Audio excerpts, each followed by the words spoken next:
dumbbell forward into reverse lunge. So with all lunge variations, we're trying to be mindful about how narrow our stance is in that kind of like forward direction, and then how spread out my feet are when I'm transitioning between the forward and into the reverse lunge. So in an ideal world, we're gonna try to keep my feet about hip width apart. And then when I come to that lunge position, I'm not so over exaggerated that I'm really arching through my low back and my front shin is staying vertical. I try to take like a more of a compact setup to where I'm in that bottom position.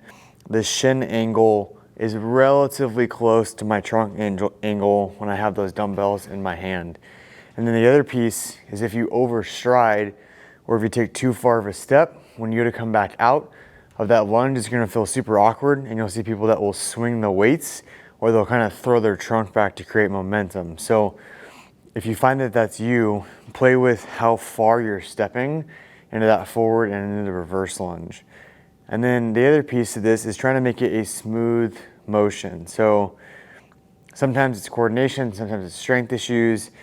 When you're doing this, we're trying to transition from that forward into a reverse lunge, one, without creating that momentum with my trunk, without swinging my arms or the weight, and then without having to put my foot down in that mid stance position. So if I'm forward, I'm trying to come out of it, go to the reverse lunge, and I'm transitioning and pivoting over my left foot here as it's fixed to the ground.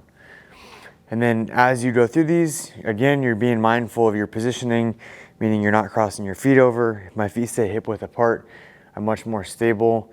I'm not overstriding so that I'm not overarching into my back, those types of things. Making sure that you're breathing, embracing, trying to train throughout a full range of motion.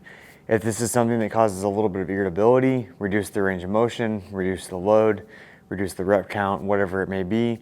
Reach out to your coach if you're in our facility. If you're one of our online clients, reach out to us through the online communications and we can make some adjustments through the programming.